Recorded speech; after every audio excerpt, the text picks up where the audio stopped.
Olá, viva! Seja bem-vindo a mais uma Escola Bíblica. Voltamos a estar consigo por meio da OP TV e também pela Rádio RCS. É sempre muito bom podermos estar de novo com o nosso público e trazermos assim a Escola Bíblica para aprofundarmos os nossos conhecimentos sobre a Palavra de Deus, aquilo que o Senhor Deus deixou para cada um de nós. Nós temos diariamente o pastor Pedro Esteves connosco, é com ele que fazemos a Escola Bíblica, portanto, Pedro, muito obrigado por estares mais uma vez aqui na Escola Bíblica. Vamos começar pelo sumário. Qual é o sumário de hoje? Vamos hoje procurar entender, ou continuar mesmo a aprofundar esta compreensão de que a graça que nos é concedida gratuitamente por Deus não é uma desculpa, nem nunca servirá como desculpa para vivermos em pecado. E o apóstolo Paulo vai aprofundar isso agora no capítulo 5 e 6, como vamos observar. Vamos então, antes de elaborarmos esta conversa sobre este tema, abrir a nossa Bíblia no capítulo 5 de Romanos, para lermos o versículo 20 e depois passaremos para o capítulo 6 para lermos os dois primeiros versículos. A Bíblia diz o seguinte: veio, porém, a lei para que a ofensa abundasse. Mas onde o pecado abundou, superabundou a graça. Que diremos, pois? Permaneceremos no pecado para que a graça seja mais abundante? De modo nenhum. Nós estamos mortos para o pecado, como viveremos ainda nele? Ou seja, Pedro, talvez a melhor pergunta que nós possamos fazer seja mesmo aquela que Paulo fez e que encontramos nesta passagem. Viver debaixo da graça significa que já não temos que nos preocupar com o pecado, ou seja, com a nossa conduta? Bom, eu diria que talvez a leitura que algumas pessoas, historicamente até, no mundo cristão, têm feito desta e de algumas afirmações acerca do vivermos debaixo da graça e do que significa a graça, talvez indiquem essa postura ou essa leitura, mas eu creio que, biblicamente, nós temos razões para dizer exatamente o contrário. E o apóstolo Paulo, aliás, é muito claro nisso, e por isso é que nós vamos encontrar muitas vezes esta lógica em Paulo, e aliás, durante os próximos capítulos que vamos estudar, o 6, o 7, nós vamos perceber muito esta dimensão em Paulo, que ele faz afirmações que são, digamos, a chave, o ponto-chave que ele quer realçar, mas muitas vezes, logo a seguir, para que não haja precisamente interpretações erradas, ele vai salvaguardar essas afirmações fazendo alguns pontos de situação. Isso acontece precisamente aqui porque a ideia de que onde o pecado abundou, superabundou a graça, poderia como que fazer alguém entender que a graça, digamos, é uma reserva de possibilidades, de perdão, que nos dá a oportunidade de não estarmos muito preocupados com o pecado. Se quiséssemos uma leitura, esta seria muito abusiva e se calhar ninguém a faz, mas eu estou a tentar levar o pensamento ao extremo.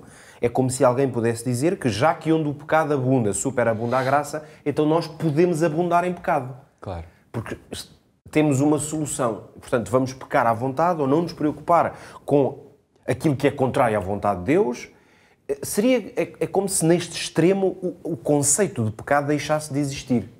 E, portanto, qualquer coisa que eu faça, qualquer escolha que eu faça no meu dia-a-dia, eu estou salvaguardado porque tenho a graça para me resolver o meu problema de escolhas, digamos assim. Daí podermos dizer que esta leitura é uma leitura abusiva, sairia apenas da tentativa de isolar uma pequena frase e tirar dela todas as conclusões, quando o apóstolo Paulo vai muito mais longe. Então vamos aqui por partes tentar agora declinar um pouco todas estas afirmações.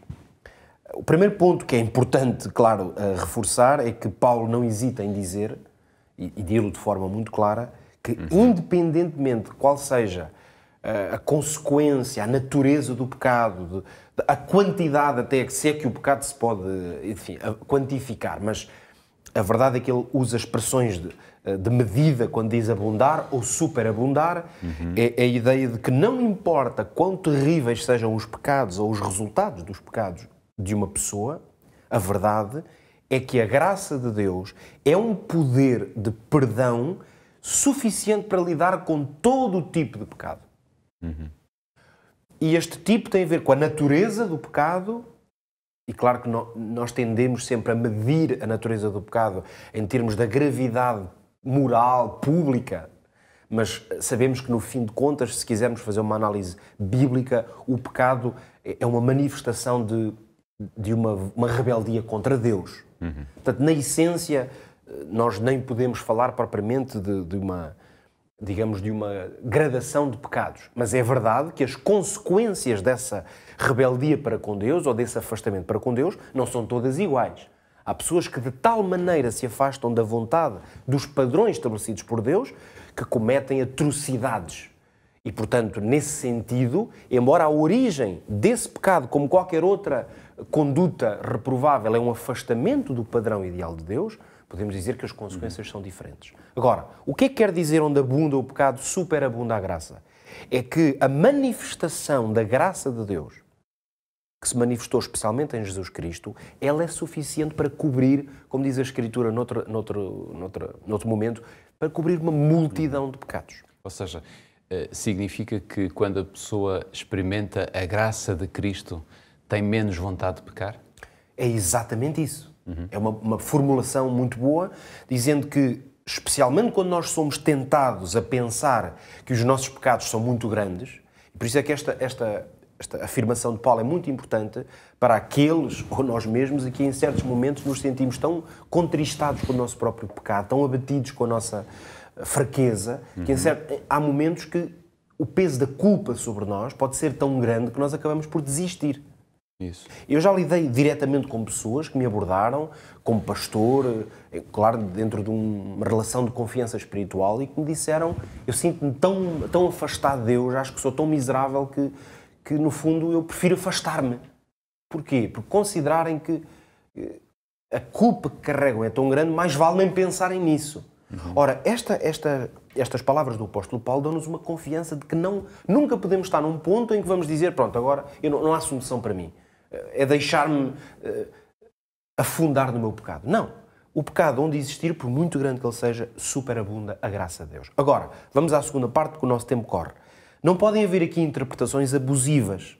Porque o que o apóstolo Paulo vai dizer logo a seguir, por isso é que ele vai complementar muito bem estas duas ideias, pode ser resumido da seguinte maneira. A ideia é a seguinte: a pessoa que experimentou esta graça maravilhosa de Deus, essa pessoa é a que tem mais razões para não voltar ao pecado. Porque, como ela Deus já a libertou desse poço, desse antro de separação, de perversão por vezes, quando ela sente a graça de Deus na sua vida, a pessoa não tem vontade de sair de lá. Talvez pudéssemos ler mesmo algumas palavras do apóstolo Paulo para completar estas. Na continuação do versículo 6, estão aqui no nosso quadro, dizem assim: ou não sabeis que todos quantos fomos batizados em Jesus Cristo, fomos batizados na sua morte. De sorte que somos sepultados com Ele pelo batismo na morte, para que, como Cristo ressuscitou dos mortos pela glória do Pai, assim andemos nós em novidade de vida, sabendo isto, que o nosso velho homem foi com Ele crucificado, para que o corpo do pecado seja desfeito, a fim de que não sirvamos mais o pecado. Talvez aqui o que nós precisemos perceber agora é o que é esta novidade de vida, não é? Ora, novidade de vida parece ser um termo-chave. Ou seja, quando a pessoa entra nesta experiência de receber e experimentar a maravilhosa graça de Deus, o que é que vai acontecer? Essa experiência é a base para uma pessoa se procurar afastar do pecado. Por isso, novidade de vida é a experiência da graça em mim, ou seja, eu sou perdoado sem que mereça, dá-me a visão, a motivação, dá-me uma perspectiva que me leva a não querer pecar mais. Por isso é que o apóstolo diz: a fim de que não sirvamos mais o pecado. Vamos usar o tempo que temos ainda para colocarmos isto em prática. Eu faço um apelo direto àqueles que hoje me ouvem, me escutam. Se a sua vida, de diferentes formas, tem sido destroçada pelo pecado, suplique a Deus a sua graça, a sua intervenção, e tenha a certeza que Deus o pode libertar para uma vida nova, longe de tudo o que é mau e perto do Senhor Jesus.